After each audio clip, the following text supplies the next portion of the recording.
pensée de Dieu, c'est une organisation conquérante, une organisation qui va gagner des territoires, une organisation qui va gagner des âmes pour le Seigneur.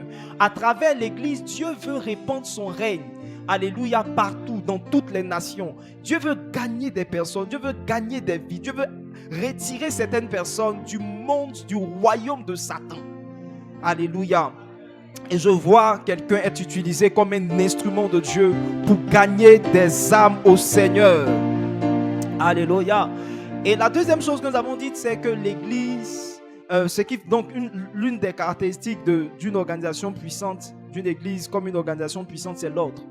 Dans une Église puissante, il y a un ordre qui est établi. On ne fait pas ce qu'on veut. On suit les orientations. Lorsqu'on t'oriente pour te dire assieds-toi ici, tu devrais t'asseoir là où on te dit de t'asseoir. Regarde quelqu'un, dis-lui, est-ce que tu es assis là où on t'a dit de t'asseoir ce matin? Il y a des gens qui sont toujours en train de s'opposer à l'ordre qui est établi. Mais laissez-moi vous dire une chose. Vous n'allez pas continuer à vous opposer. La Bible dit que malheur à celui qui tombe entre les mains du Tout-Puissant. Aujourd'hui, tu t'amuses. Un jour, Dieu t'attend. Je dis, Dieu te guette. Regarde ton voisin, dis-lui, Dieu te guette. Tu t'amuses avec son église. Tu fais ce que tu veux. Tu jettes les ordures. Tu fais tout ce que tu veux. Tu t'assois où tu veux. Mais un jour, tu vas tomber entre les mains de l'Éternel. Alléluia. Donc, la Bible dit, Dieu n'est pas un Dieu de désordre, mais un Dieu de paix, un Dieu d'ordre. Alléluia. Gloire à Dieu. Dans une église organisée, les rôles sont définis. Il y a des positions, il y a des apôtres, il y a des diacres, il y a des anciens. Alléluia. Alléluia. Dans notre église, il y a un pasteur, il y a des assistants pasteurs, il y a des responsables de département, de pôle, etc., etc. Par la grâce de Dieu, parce que nous voulons devenir une organisation puissante. La troisième chose, c'est le niveau d'implication des membres. Dans une organisation puissante, vous allez voir que les membres sont véritablement impliqués. Les membres sont véritablement engagés. Et le dimanche passé, nous avons touché, je crois, 6 points qui permettent de pouvoir comprendre qu'est-ce qui élève notre niveau d'implication dans une église. Et la première chose que nous avons touché, c'était notre assiduité, notre présence tous les dimanches à l'église. Ce qui montre que tu es vraiment engagé dans une église, c'est le fait que tu sois présent tous les dimanches. Alléluia. Regarde quelqu'un, dis-lui, tu dois être présent tous les dimanches. Alléluia. Gloire à Dieu. J'ai une stagiaire dans mon entreprise. Elle était stagiaire dans l'entreprise et je l'ai invitée un jour à l'église. Et regardez sa réponse. Bonsoir messieurs, j'aimerais bien venir, mais je ne peux pas rater l'écoute des bandes du prophète William Branham le dimanche. C'est l'essence même de ma vie. Fin de citation. Elle dit merci pour l'invitation. Que Dieu vous bénisse. Frère, elle n'est pas venue. Elle est engagée quelque part. Peut-être que ça m'a choqué, mais ça m'a montré combien de fois il y a des personnes qui comprennent qu'il faut être engagé quelque part. Bien-aimé, à partir du moment où tu n'es pas quelque part d'autre, mais que tu t'es retrouvé dans cette église, mon message pour toi, c'est que tu restes en même temps. Ou bien, la meilleure manière d'être fidèle, c'est de commencer un jour. Maintenant même, à partir d'aujourd'hui, tu dois être à l'église tous les dimanches. Et si tu m'entends parler ce jour-là, pendant que tu es assis ici, ça veut dire que c'est là que Dieu veut que tu puisses faire les cultes tous les dimanches. Si tu n'es pas parti là-bas et que tu es venu ici, ça veut dire que c'est ici ton église. Je ne sais pas à qui je suis en train de parler, mais si cette parole arrive jusqu'à toi, je pense qu'elle te concerne. La La deuxième chose, c'est le temps que tu passes à l'église. Et je vous ai dit de ne pas être pressé. Il y a beaucoup de personnes qui viennent à l'église, elles sont pressées de partir. Très pressées de partir. Dès que le culte finit, à la grâce de Dieu, nous avons commencé à travailler de sorte à pouvoir respecter plus ou moins le temps de fin des cultes. En tout cas, on ne déborde pas vraiment beaucoup. Juste pour nous permettre de pouvoir aimer, prendre du plaisir à rester à l'église. Lorsque le culte finit, c'est l'occasion de pouvoir échanger avec des personnes. C'est l'occasion de pouvoir communier avec des personnes, se faire de nouveaux contacts. La Bible dit persévérer dans l'enseignement. C'est-à-dire quand l'enseignement finissait, la Bible dit il persévérait dans la communion fraternelle. Quand l'enseignement finit, la Bible dit il persévérait dans l'enseignement. Mais quand l'enseignement finissait, quand le culte finissait, la première chose qu'il commençait à faire, ce n'était pas de prier. La première chose qu'il commençait à faire, c'était de rejoindre une personne, deux personnes pour commencer à échanger, communier avec eux. Je vous ai dit que causer avec des gens, c'est extrêmement spirituel. J'ai dit causer avec un frère en Christ, c'est spirituel. Regarde quelqu'un, dis-lui, est-ce que tu causes même? Est-ce que tu causes? Amen. C'est peut-être, ça vous semble charnel, mais je vous assure, c'est extrêmement spirituel. Parce que lorsque vous communiez avec des personnes, vous allez faire face à leur caractère, ce qu'ils sont. Il y a des personnes qui disent, moi, en tout cas, je viens dans l'église, je ne veux pas être dérangé. Je finis mon culte, je rentre à la maison. Il y a des choses que j'aime pas les problèmes, j'aime pas les gens qui vont mettre leur bouche sur moi. Je veux rester dans mon coin. Frère, si tu fais ça, tu n'es pas spirituel. Il y a certaines personnes qui se disent, je préfère rester dans mon coin parce qu'il y a des choses qui vont m'énerver, qui risquent de m'énerver. En fait, c'est parce que tu n'es pas assez spirituel pour te maîtriser lorsqu'il y a des choses qui semblent t'énerver. Tu n'as pas la maîtrise de soi. La Bible parle de la maîtrise de soi. Comment est-ce qu'on peut évaluer notre maîtrise de soi? C'est lorsqu'on est confronté à des choses qui nous irritent. Frère, pour être spirituel, là, si c'est rester dans sa maison pour prier, là, nous tous on sera spirituels. Nous tous on sera spirituels. Tu n'es pas tenté par quoi que ce soit. Tu es dans ta maison, tu es dans ta chambre, tu pries. Frère, tu ne seras pas tenté. Nous tous on peut être spirituels. Mais c'est lorsqu'on est éprouvé, lorsqu'on fait face à des personnes qui essaient de nous irriter, qui ont un comportement qu'on n'aime pas, qui ont une certaine façon de faire qu'on n'aime pas. C'est là qu'on voit qu'on a appris la maîtrise de soi. C'est là qu'on voit qu'on sait se maîtriser. On sait garder notre calme. Je prie que dans cette saison, Dieu révèle les valeurs qu'il a permis que tu développes par la communion fraternelle dans le nom puissant de Jésus-Christ de Nazareth. Moi, quand je me suis mis avec ma soeur en Christ,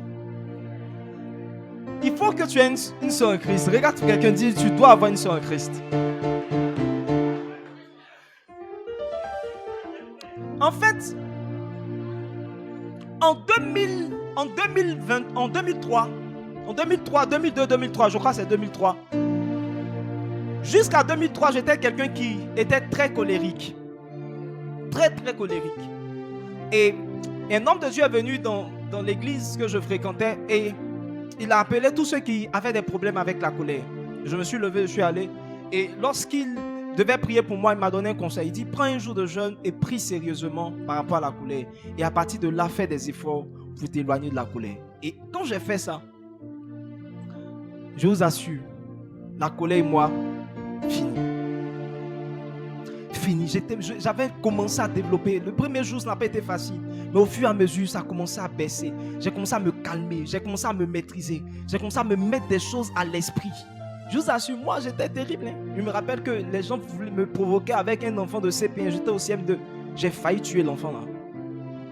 Frère, c'était terrible. Quand tu me vois, je suis calme comme ça là. Frère, il ne faut pas réveiller quelque chose. Alléluia. Je vous ai dit que le jour où clavet touche à mon épouse, c'est là que vous allez voir ma force de frappe.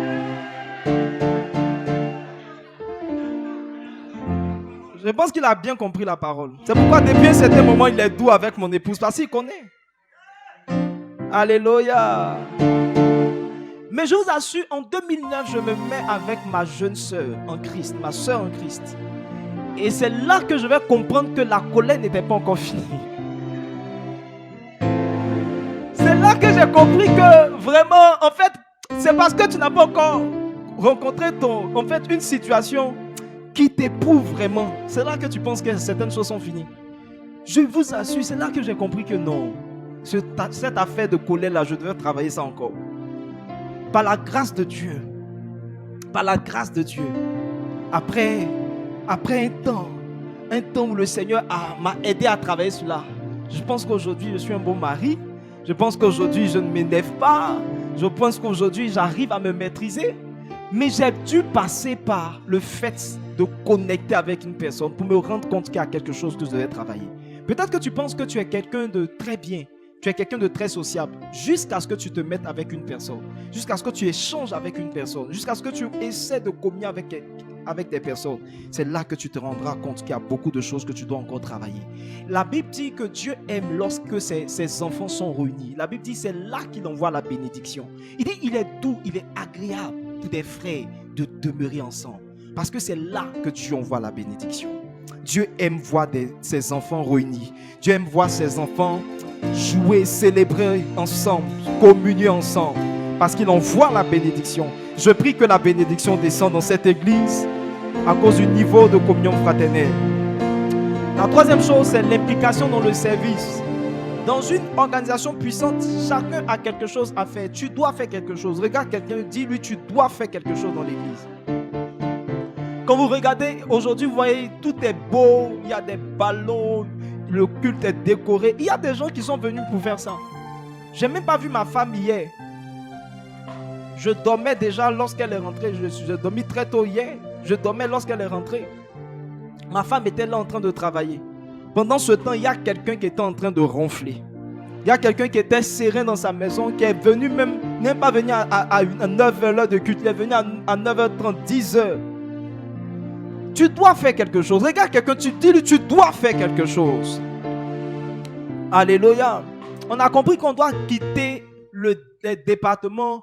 Il y a 2 départements desquels on doit quitter. Le département DHL. Le département des hommes libres. Des gens qui sont là, qui sont libres, qui voilà, n'ont aucune pression. Il y a des gens qui n'aiment pas les pressions. En tout cas, je viens à mon heure, je vais à mon heure, je ne veux pas avoir de pression, je ne veux pas qu'on m'impose de rester jusqu'à une certaine heure, etc., qu'on m'impose de venir un autre jour. Le département DHL. Mais il n'y a pas que le département DHL, il y a le département DCC. Le département des chauffeurs de chaises. Et je suis en train de voir un voisin qui a commencé déjà à chauffer la chaise. Touche la chaise de ton voisin, je pense qu'elle est déjà à 100 degrés Celsius. Lui, dès qu'il s'assoit, il commence à augmenter en même temps la chaleur de la chaise. Tu devrais commencer à faire quelque chose. Rejoindre un département de l'église pour commencer à travailler. La 4e chose, c'est le nombre de personnes que vous intégrez dans l'église. Quand une personne est vraiment engagée dans l'église, elle va attirer d'autres personnes, elle va inviter d'autres personnes, elle va évangéliser d'autres personnes, elle va faire venir d'autres personnes à l'église. Et non seulement cela, elle va pousser ces personnes à rejoindre des départements. Comment je peux savoir que tu es vraiment impliqué dans l'église? C'est quand déjà tu as rejoint un département, mais au-delà de cela, tu amènes d'autres personnes à venir à l'église et à rejoindre d'autres départements. C'est là que je peux savoir que tu es vraiment impliqué. La 5e chose, c'est votre participation financière à la vie de l'église. Votre participation financière à la vie de l'église. Et nous avons compris que les dîmes et les offrandes sont des aspects très stratégiques que Dieu a mis en place pour que nous puissions participer à la vie financière de l'église. Regarde un voisin, dis-lui, voisin, est-ce que tu as payé ta dîme ce mois? Regarde un voisin, demande-lui, est-ce qu'il a payé sa dîme ce mois de juin? Alléluia. La 6e chose que je n'avais pas dite, c'est le fait que vous puissiez prier pour votre église. Quand vous priez pour l'église, ça montre vraiment que vous êtes engagé dans l'église. Ça montre vraiment que l'église vous intéresse. Ça montre que vous êtes vraiment impliqué dans l'église. Alléluia. Alléluia. Gloire à Dieu. Une sœur m'a appelé hier et elle me parlait de ce que Dieu a commencé à lui dire. Elle me parlait vraiment de certaines choses qu'elle a commencé véritablement à faire pour l'église. Elle est loin, elle est à je ne sais pas combien de kilomètres d'ici, à des centaines de kilomètres d'ici. Elle n'est pas en Côte d'Ivoire, elle n'est pas en Afrique. Mais elle prie pour l'église. Et elle s'attend à Dieu. Elle prie pour l'église, elle prie pour certains aspects de l'église. Elle est loin, mais son cœur est sur l'église. Je pense que lorsqu'une personne est vraiment engagée dans l'église, il ne veut pas juste s'asseoir, mais il commence à prier. Ce n'est pas une affaire d'intégrer un département d'intercession. Ce n'est pas une affaire d'être dans un groupe de prière. C'est comprendre que chacun de nous a besoin de lever la voix vers Dieu pour son église. Je crois que la prière est l'instrument de Dieu pour faire face aux portes du séjour des morts. Si l'église est forte devant les portes du séjour des morts, c'est parce qu'il y a une église qui prie. À un certain moment, on a voulu enlever la prière dans la vie de l'église. La Bible dit, Pierre et les autres apôtres ont dit, nous n'allons pas laisser la prière et la parole pour servir aux tables. Nous continuerons à nous appliquer à la prière et au ministère de la parole. La Bible dit que l'église est née dans la prière parce qu'il persévérait dans la prière lorsque l'église est née. Et c'est dans la prière que l'église également peut subsister. Le jour où ils ont commencé à se relâcher dans la prière, le jour où ils ont commencé à prier moins, la Bible dit une chose. La Bible dit dans Actes 12 qu'ils ont emprisonné Pierre. Mais avant même d'emprisonner Pierre, la Bible dit qu'ils ont tué Jacques. Jacques était le chef de l'église. Jacques était établi au-dessus de l'église. Ils ont commencé à toucher la tête de l'église parce que l'église ne priait pas. Et dans le verset 5, la Bible dit que l'église a commencé à comprendre qu'il n'y a pas d'église sans prière. Il n'y a pas d'église sans prière. Si c'est la prière qui a enfanté l'église, c'est la prière qui va garder l'église. La Bible dit Pierre donc était gardé dans la prison et l'église ne cessait d'adresser pour lui des prières à Dieu. L'église ne cessait d'adresser des prières à Dieu pour Pierre.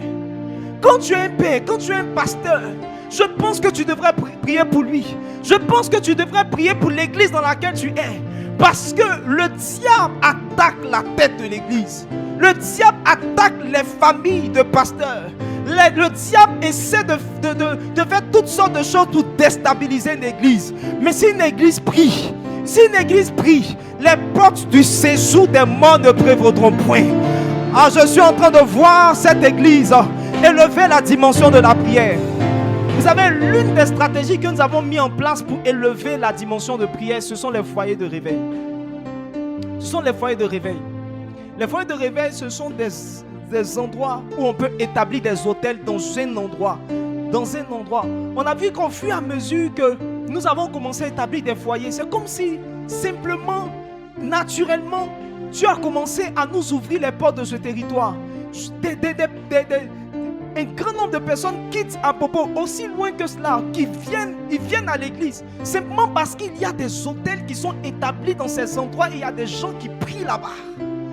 Yopougon a commencé à faire venir beaucoup plus de personnes. Pourquoi? Parce que Yopougon a commencé à établir plus de cellules de prière, plus de foyers de réveil. C'est comme si l'atmosphère se dispose favorablement lorsqu'il y a une cellule de prière, un foyer de réveil.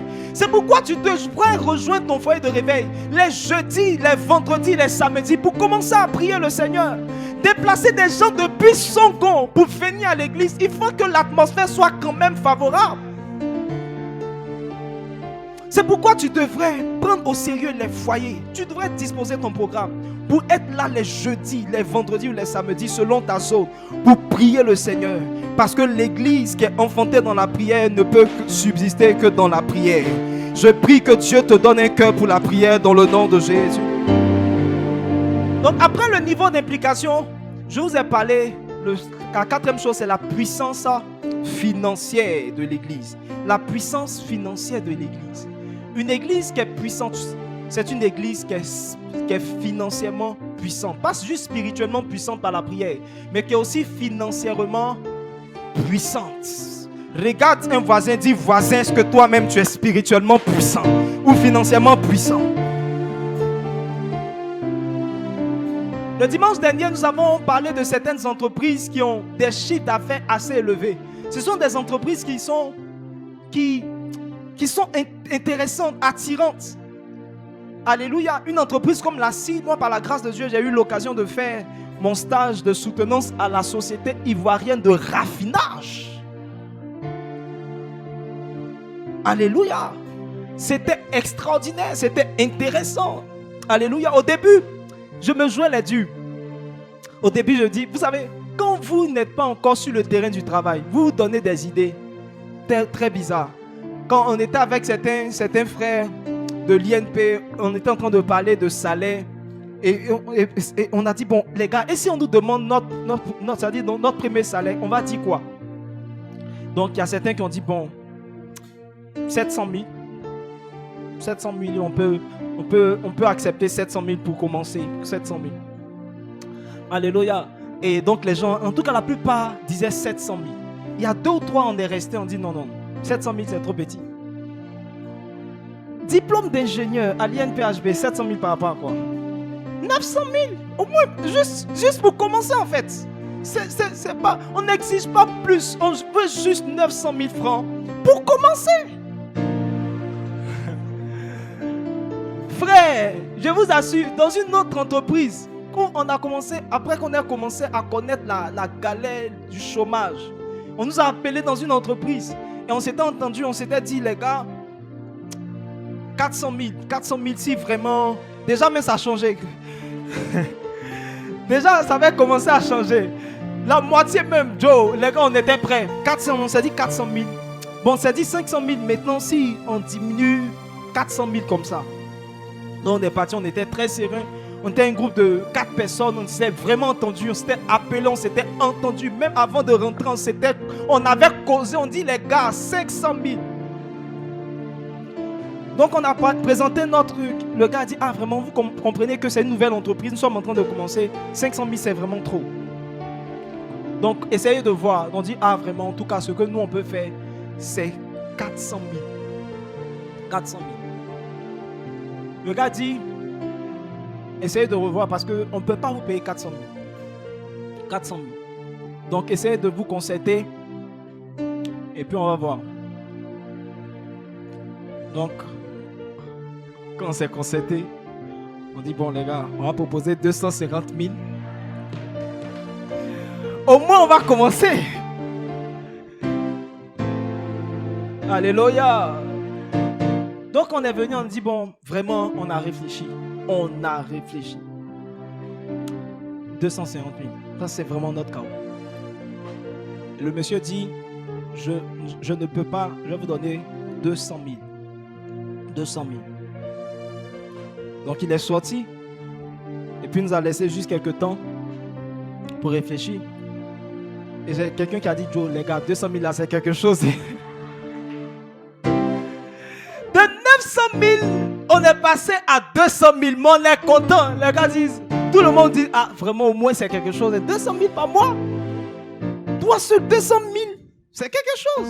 Donc, il est venu, on dit, on est d'accord, 200 000. Je ne sais pas ce que tu crois, mais le monde de l'emploi n'est pas aussi... C'est pas de l'illusion, hein.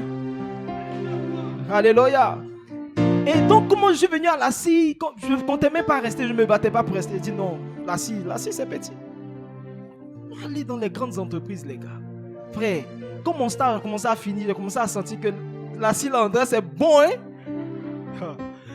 Et j'ai tapé des mois et des mois sans connaître du boulot. Frère, je commençais à comprendre que la CI où on m'avait mis là, c'était vraiment très important. Il y a des entreprises qui sont très attirantes en Côte d'Ivoire et dans le monde.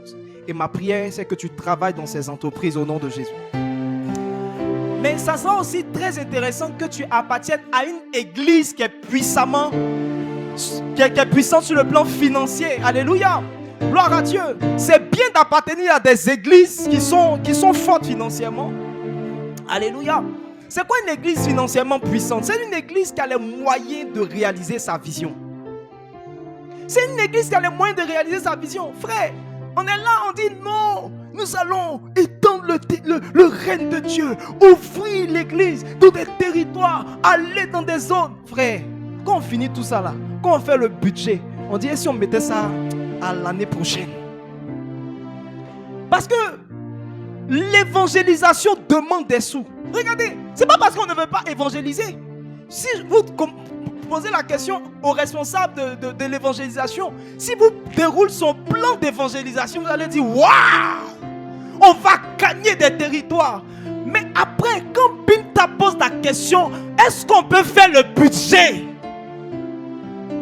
Les les gens commencent à changer. La vision de réaliser de grandes choses, de gagner des âmes. Lorsqu'on présente le budget, on dit, mais est-ce que Dieu nous a demandé de faire toutes ces choses? Pourquoi être aussi orgueilleux? Pourquoi vouloir faire des choses que Dieu ne nous a pas demandé de faire?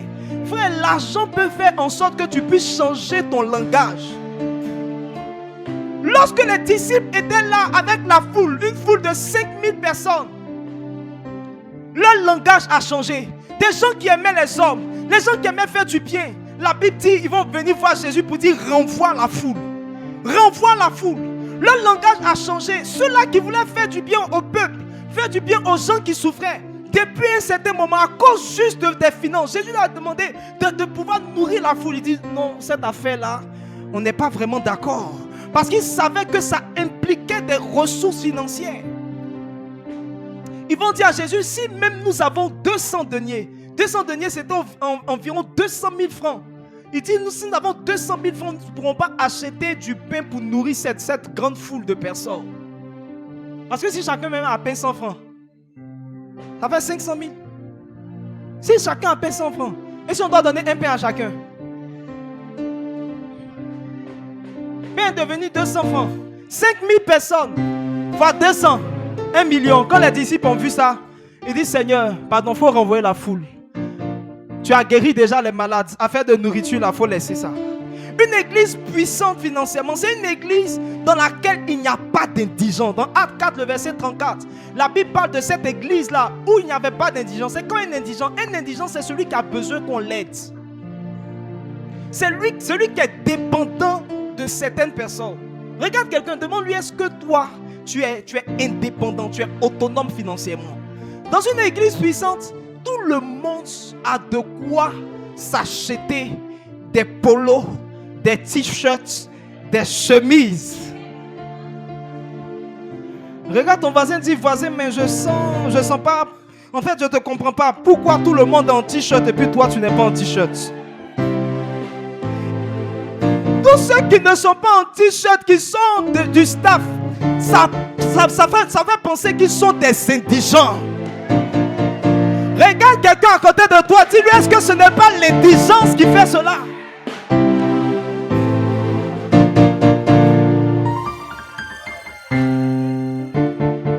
Tu vois, elle a sorti une robe extraordinaire, tu penses que c'est parce qu'elle voulait s'habiller. C'est parce qu'elle est indigente. Quand quelqu'un ne respecte pas les uniformes qui sont définis, ça veut dire qu'il est financièrement indigent. Regardez partout dans tous les départements. Si vous voyez quelqu'un qui ne respecte pas l'uniforme, ça veut dire qu'il a des problèmes financiers. Quand il n'y avait parmi eux aucun indigent, il y a des gens qui sont en retard à l'église parce qu'ils attendent la navette.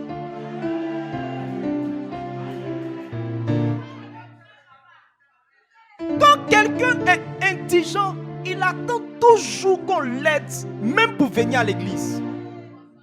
Je suis en train de parler à une personne. Je pense que tu dois changer de statut. Dans l'église telle que Dieu l'a définie, il n'y a pas de personnes indigentes. Il y a des gens même qui ont eu du mal à sortir de leur maison à cause de la pluie. Quand on n'est pas indigent, on commande un yango. Et puis ils viennent nous chercher, on va à l'église. Même s'ils ont affiché 7000 ans, tu commandes quand même. Dédicace à nos frères de Yopougon, que Dieu vous aide et vous soutienne. Alléluia. Frère Yopougon, ici, c'est pas évident, Yongo. Mais que Dieu nous aide au nom de Jésus. C'est quoi une église financièrement puissante? C'est une église dans laquelle il y a de la nourriture. Malachie 3, verset 10. Dans laquelle il y a de la... C'est très important, hein? Apportez à la maison du trésor toutes les dîmes afin qu'il y ait de la nourriture dans ma maison. Dieu lui-même dit, il faut qu'il y ait de la nourriture. En fait, de la nourriture, c'est deux choses. C'est de quoi gérer, satisfaire à la vision. gérer donc les charges et tout le reste. Mais la nourriture, c'est quoi? C'est vraiment la nourriture. C'est vraiment la nourriture. Regardez les grandes églises. Vous allez voir qu'il y a Agapé ici, il y a Agapé là. Le département temps invite les membres de l'église à tel Agapé. Le département temps, la tribu de temps invite les gens de l'église à tel ou tel Agapé. Frère, pourquoi il n'y a pas Agapé ici?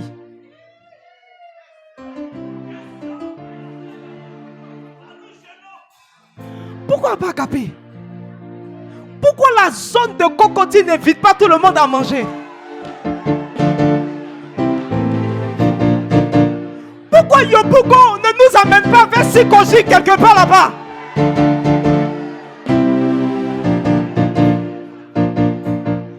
Joe, on se connaît. L'un des secrets que Dieu nous a donné, c'est d'apporter les dîmes et les offrandes. Pourquoi on ne fait pas Agapé? C'est parce qu'on n'apportait pas les dîmes. Si vous apportez les dîmes, on va faire Agapé. Regarde quelqu'un, dis-lui, il faut que tu apportes une offrande consistante. La cinquième chose importante après donc la puissance financière, c'est la qualité des prestations. La qualité des prestations. Dans Actes 6, le verset 1, la Bible dit que les hellénistes ont commencé à se plaindre du service qui était fait dans la maison de Dieu. C'est vrai, une grande multitude de personnes qui devaient être nourries. Mais la Bible dit que les veuves ont commencé à être négligées dans Actes 6, verset 1. Et ça nous a permis de comprendre que en réalité, il faut pas juste... L'église était financièrement puissante. Elle pouvait nourrir une multitude de personnes. Mais elle n'était pas très organisée. C'est-à-dire qu'elle faisait des choses, mais les gens se plaignaient. Les gens n'étaient pas très contents du niveau de prestation.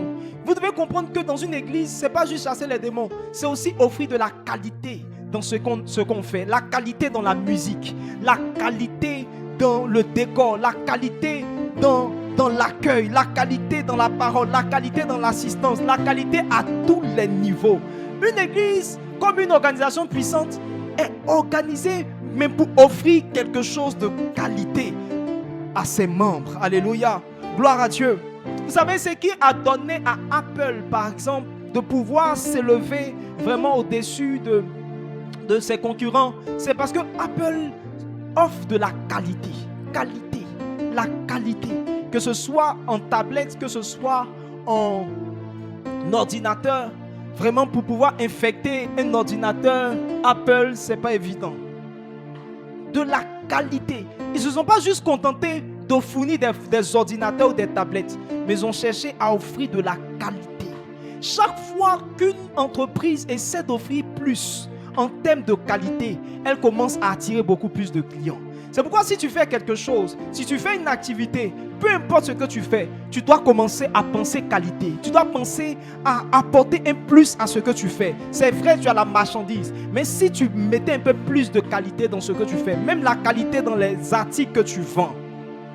Toi, c'est Yugu seulement tu vends.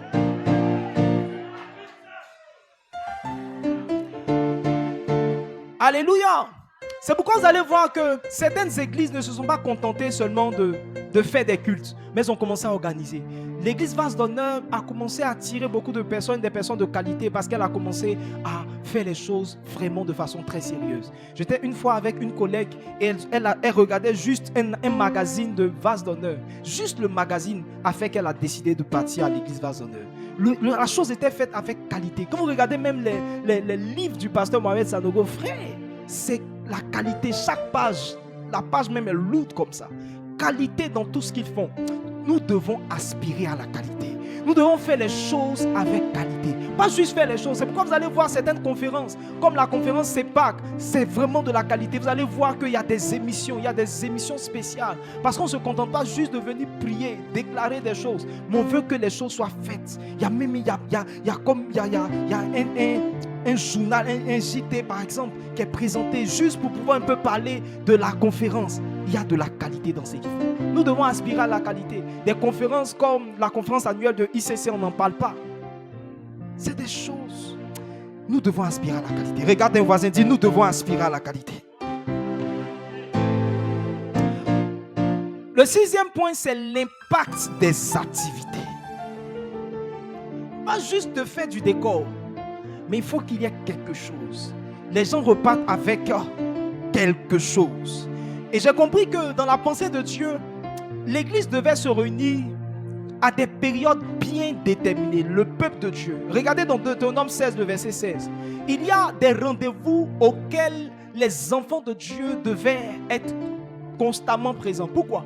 Parce que c'était à ces rendez-vous-là que le Seigneur se révélait. C'était à ce rendez-vous-là que le Seigneur se manifestait de façon puissante. La Bible dit 3 fois par an, tous les mâles d'entre vous se présenteront devant l'Éternel ton Dieu, dans le lieu qu'il choisira, à la fête des pains sans levain. Donc ça c'est le premier rendez-vous, c'est la fête des pains sans levain qui est la Pâque.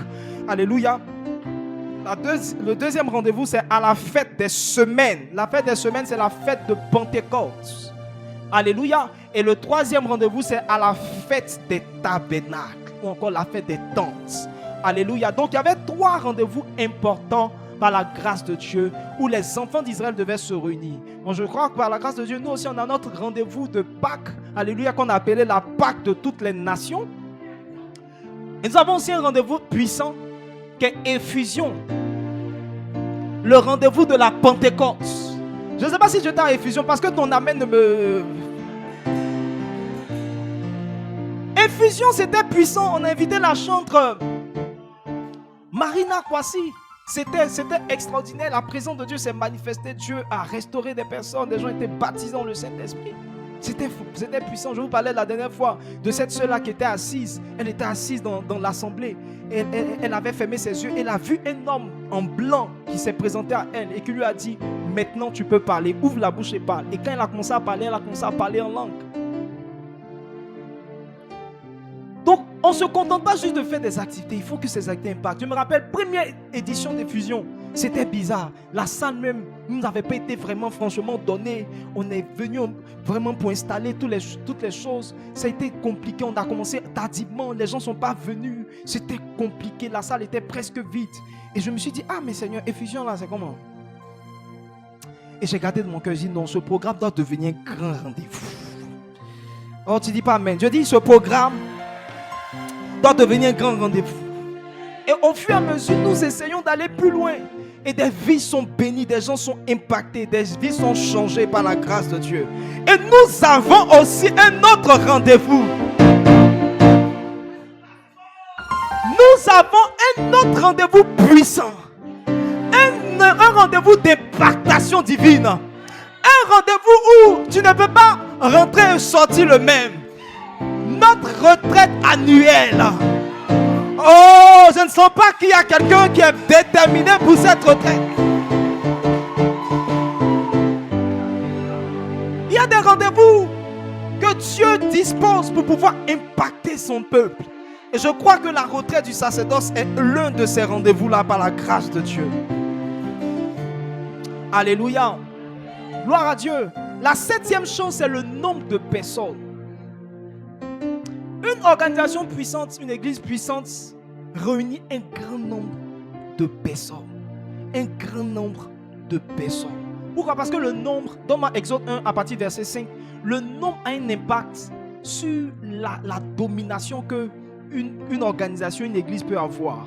Le nombre influence. Le nombre influence. La Bible dit les personnes issues par la grâce de Dieu à cette retraite, nous allons parler de l'influence. Les personnes issues de Jacob étaient au nombre de 70 en tout.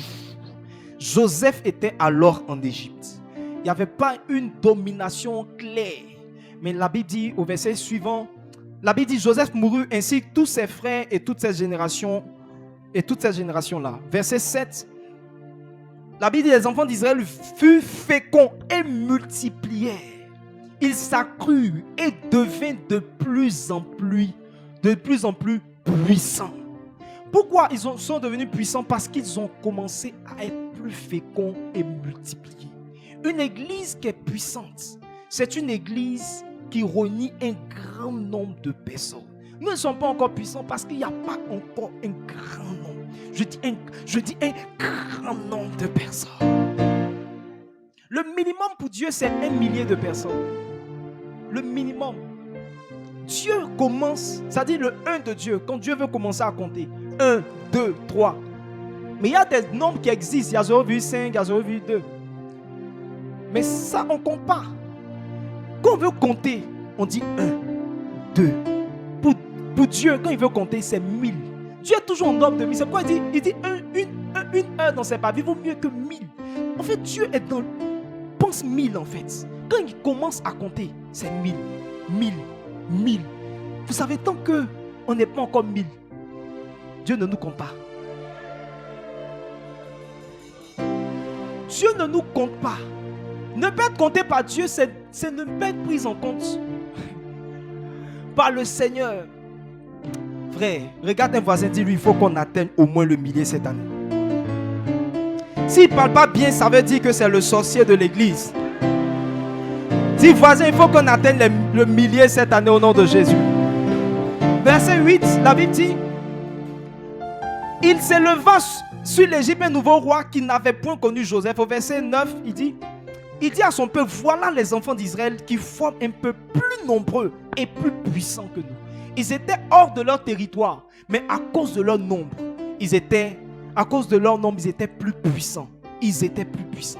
Verset 10, la Bible dit, montrons-nous habiles à son égard, empêchons qu'il ne s'accroisse et qu'il survienne une guerre et il ne se joigne à nos ennemis pour nous combattre et sortir ensuite du pays.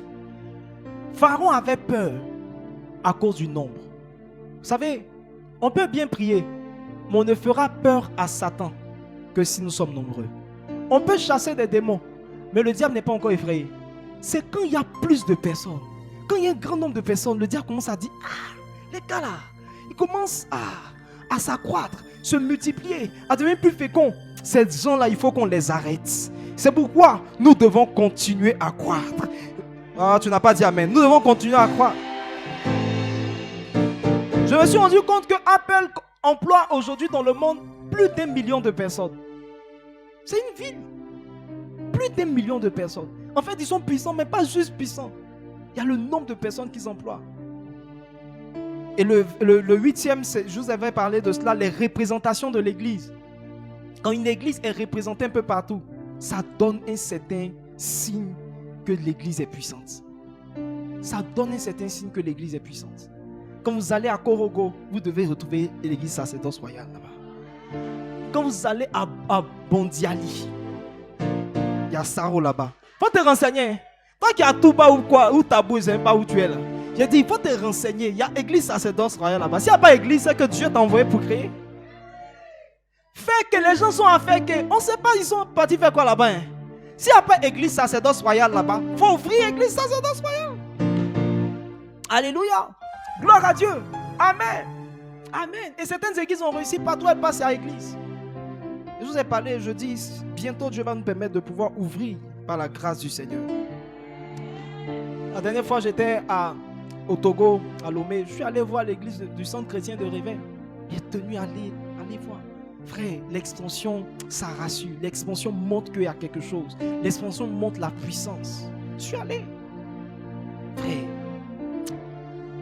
partout où tu vas partir, que Dieu fasse en sorte qu'il y ait église sacerdoce royale là-bas. Alléluia. Vous savez, c'est la raison même de la persécution. La raison de la persécution. Dieu a fait en sorte que la persécution arrive dans Acte 8, le verset 1.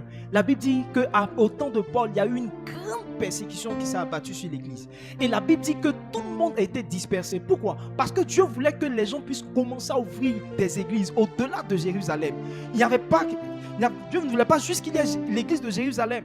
La Bible dit que tous, excepté les apôtres, se dispersaient dans les contrées de la Judée. Acte 8, verset 1. a été le moyen de réaliser Acte 1, verset 8.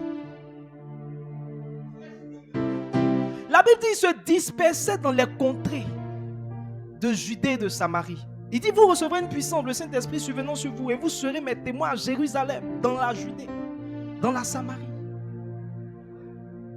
Alléluia.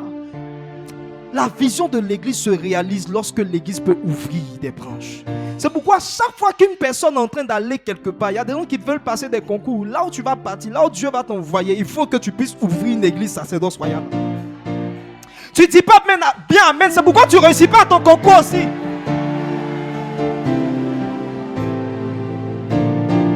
Alléluia.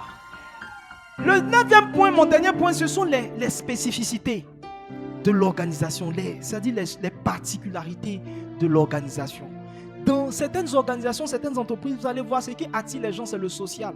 Le social, les plans pour les employés, l'assurance, les cas plans, donc les projets pour que le personnel puisse acquérir des véhicules. Je pense qu'à la CIE, par exemple, non seulement on te donne la possibilité pour un type de personne bien défini d'avoir un véhicule qui est pris en charge à vraiment un certain niveau. Alléluia. Donc, par exemple, l'entreprise peut prendre 70% et toi, tu payes 30%. C'est-à-dire un véhicule de 20 millions, l'entreprise va prendre 14 millions, toi, tu vas prendre seulement 6 millions. Tu vas payer 6 millions et puis c'est reparti sur au moins 3 ans. Maintenant, ce qui est bien dans cette entreprise, je ne sais pas si ça a changé, si c'est amélioré certainement, c'est que après 3 ans, après 3 ans, en fait, eux leur système même, c'est pas là, c'est-à-dire qu'ils ne prennent pas forcément une partie, mais c'est comme si après 3 ans, quand on te donne le véhicule, après 3 ans, le véhicule te revient. Après 3 ans d'utilisation, le véhicule te revient et puis tu peux encore recevoir un autre câble. Ils jugent qu'après 3 ans, c'est amorti, donc finalement, le véhicule te revient. Il y a des plans comme ça qui intéressent les gens. Donc, c'est tout ce qui est spécial, particulier, tout ce qui est comme organisation, par exemple les activités sportives, les mutuelles et tout le reste. Donc, en fait, c'est l'organisation interne de la structure qui fait qu'elle devient attirante, qui fait qu'elle devient puissante, l'organisation interne. Et c'est pourquoi, depuis que nous avons commencé à parler de l'église, le Seigneur a commencé à nous orienter et le Seigneur est en train de nous envoyer quelque part. Le thème d'aujourd'hui, je n'ai même pas encore commencé, c'est l'organisation divine de l'église. Et je voudrais juste introduire ce point très important sur l'organisation divine de l'église. Parce que vous devez comprendre qu'on est en train de suivre le modèle divin. Dieu a établi un modèle qu'on doit suivre. Pour que l'église devienne puissante, il faut que l'église suive le modèle de Dieu. Il faut que l'église suive le modèle de Dieu. Et vous allez voir que dans l'église, dans notre église, il y a une organisation. Et tu dois connaître l'organisation de l'église, les départements qui existent et tout le reste. Mais le Seigneur ne me pousse pas d'abord à parler de ce qui existe. Mais le Seigneur me pousse à parler de ce qui n'existe pas. Parce que c'est ce qui va créer le déclic. C'est de faire des choses qui n'existent pas encore. De créer des structures qui n'existent pas. Et je veux te parler ce matin des tribus. Dis avec moi les tribus. Dis avec moi les tribus. Tu vas comprendre ce que j'appelle tribu. Alléluia. Je sais que beaucoup ne comprennent pas ce que je suis en train de dire, mais tu vas comprendre. Tu vas comprendre que les tribus correspondent à l'organisation dans le ciel. L'organisation dans le ciel. On aura le temps, le dimanche prochain, de pouvoir regarder dans la parole, dans le livre d'Apocalypse, qu'on parle des tribus. Dans le livre d'Apocalypse, on parle des tribus. Maintenant, regardez Hébreux 7, verset 14. Hébreux 7, verset 14. Hébreux 7, verset 14. Et tu me prépares Apocalypse 5, le verset 5. Quand on parle d'Apocalypse, on est déjà dans le ciel.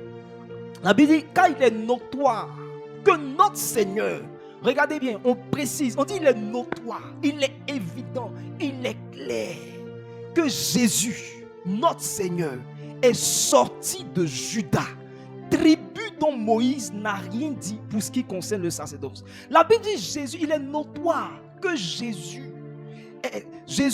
notre Seigneur, la Bible dit il est sorti de Juda, tribu. La Juda, c'est une tribu. Et on dit que l'une des choses claires avec Jésus, c'est le fait qu'il soit sorti d'une tribu. Jésus lui-même avait sa tribu. Regarde ton voisin, dis-lui, est-ce que toi aussi tu as une tribu? Maintenant, donne-moi Apocalypse 5, le verset 5. Regardez, Apocalypse 5, le verset 5, c'est très puissant. On parle toujours de Jésus. Ça, c'est Jésus sur la terre. On se dit, ah oui, ça c'est quand il a habité sur la terre. Donc, il appartenait à une tribu parce qu'il est venu dans la nation d'Israël. Mais regardez, maintenant, on est dans le ciel. Apocalypse 5, verset 5. La Bible, et l'une des vieillards me dit, ne plaît point, voici le lion de la tribu de Juda, le rejeton de David, a vaincu pour ouvrir le livre et rompre ses 7 sceaux. Alléluia. Donc, vous allez voir que Jésus dans le ciel est reconnu comme étant le lion de la tribu de Juda. L'une des attributs ou l'un des noms de Jésus, c'est qu'il appartenait à une tribu. Pas n'importe quel lion. On n'a pas dit le lion de la tribu de Yopougon. On dit le lion de la tribu de Juda. Alléluia. C'est bien précis. C'est bien précis. De la tribu de Juda. Tu dois avoir ta tribu. Oui. Parce que Jésus même s'est reconnu. Maintenant, la révélation c'est quoi? C'est que, est-ce que c'est parce que Jésus est né dans la tribu de Juda que dans le ciel, on le reconnaît aussi comme le lion de la tribu de Juda? Moi, je vais te dire une chose. Je vais te dire que les choses spirituelles sont avant les choses physiques. C'est parce qu'il était déjà le lion de la tribu de Juda que lorsqu'il est venu sur la terre, il est venu également de la tribu de Juda. Donc dans le ciel, tel que le ciel est organisé, il y a des gens qui appartiennent à des tribus. La Bible dit que lorsque nous serons sauvés par tribus. La Bible dit que tel nombre de personnes sera sauvé de la tribu de Ruben, de la tribu de Dan. Donc ça veut dire que si dans l'église tu n'es pas dans une tribu,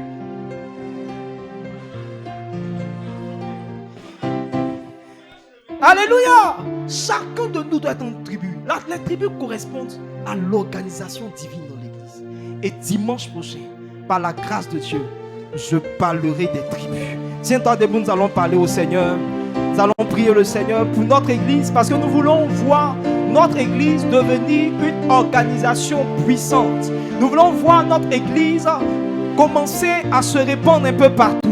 Nous avons commencé à toucher plusieurs points. Nous avons parlé de la puissance financière. Nous avons parlé de l'expansion. Nous avons parlé de l'église dans la dimension de ce qu'elle est capable d'impacter des vies, organisant des programmes d'impact. Nous avons parlé de l'église qui est capable d'offrir de la qualité. Je veux que, selon que le Seigneur t'a orienté, selon que le Seigneur t'a parlé, je veux que tu puisses élever ta voix et commencer à prier le Seigneur. Commencer à prier le Seigneur pour ton église. Oh oui, tu es impliqué dans l'église, dans le fait que Dieu baptise l'église lorsque tu élèves ta voix en prière. Commence à élever ta voix et commence à parler à Dieu. La Bible dit une chose, la Bible dit qu'il persévérait dans la prière. Il persévérait dans la prière. L'église ne cessait de prier. Élève ta voix et commence à prier le Seigneur pour l'église. Commence à prier le Seigneur pour l'église. Commence à élever ta voix vers le Seigneur pour l'église. Demande à Dieu de faire de cette église une église non seulement qui se répand, mais une église qui grandit en nombre. Une église qui grandit en nombre. Une église qui grandit en nombre.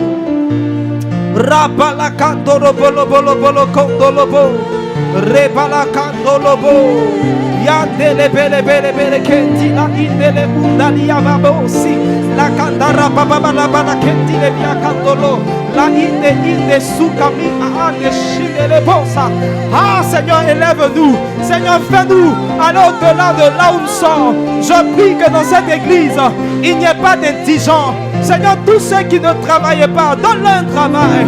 Tous ceux, Seigneur, qui avaient des difficultés à se déplacer, des difficultés pour venir à l'église, des difficultés pour faire la moindre chose, faire des offrandes dans l'église. Je prie dans le nom de Jésus. Seigneur, qu'il n'y ait point d'indigents dans ton église. Qu'il n'y ait point d'indigents dans ton église. Je prie que chacun de nous soit à un certain niveau. Je prie que chacun de nous puisse aller au-delà, Seigneur, au-delà des limites. Je prie dans le nom de Jésus que personne, cet esprit de Dieu, Père, ne reste là sans rien faire. Utilise chacun de nous pour être un instrument de croissance de cette église dans le nom de Jésus. Lève ta main au ciel. Je veux prier pour toi. Seigneur, merci. Merci pour ta grâce. Merci pour ta parole qui vient pour nous bénir. Nous sommes bénis, nous sommes enrichis par ta parole. Ce matin, alors que nous élevons nos mains vers toi, nous les élevons en signe d'abandon. Seigneur, je prie que tu fasses de cette église une organisation puissante. Je prie au nom de Jésus. La vision, Seigneur, de ramener les hommes à Dieu et d'étendre le règne de la gloire de Dieu. Que cette vision soit une réalité. Je prie qu'il y ait un ordre qui s'établisse dans l'église par la puissance de Jésus. Je prie que chacun d'entre nous, nous soyons impliqués dans ce que nous sommes en train de faire. Je prie que cette église soit financièrement puissante, que rien ne puisse arrêter cette église. Je prie, Seigneur, que la qualité de ce que nous faisons, des activités que nous offrons, Seigneur, puisse être élevée. Donne-nous de faire les choses avec sérieux. Donne-nous de faire les choses à la dimension de ta volonté, de ta gloire. Seigneur, que nos activités ne soient pas juste organisées pour être organisées, mais qu'elles puissent impacter des vies. Seigneur, que la retraite du sacerdoce royal et tous ces rendez-vous puissants puissent faire en sorte que ton peuple soit béni, édifié, restauré. Seigneur, donne-nous, Seigneur, de ne pas rester au même stade. Nous voulons être une église qui croit, une église, Seigneur, qui atteint le millier, qui le dépasse, qui va plus loin. Dans le nom de Jésus, nous voulons être une église qui se répand, une église qui n'est pas limitée à Abidjan, qui se répand à l'intérieur, qui se répand à l'extérieur du pays. Nous voulons, Seigneur, une église, Seigneur, dans laquelle il y a des choses, Seigneur, intéressantes, des choses qui attirent, une organisation particulière. Seigneur, tu nous parles des tribus. Seigneur, ouvre nos cœurs à une telle organisation. Ouvre nos cœurs à une telle organisation. Donne-nous d'accepter, Seigneur, l'ordre que tu établis dans l'église pour faire de l'église une organisation puissante. Merci, Seigneur, parce que nos cœurs sont ouverts. Nos cœurs sont ouverts. Dans le nom puissant de Jésus, utilise-nous, utilise-nous. Est-ce que quelqu'un peut me donner un bon amen et acclamer très fort le Seigneur?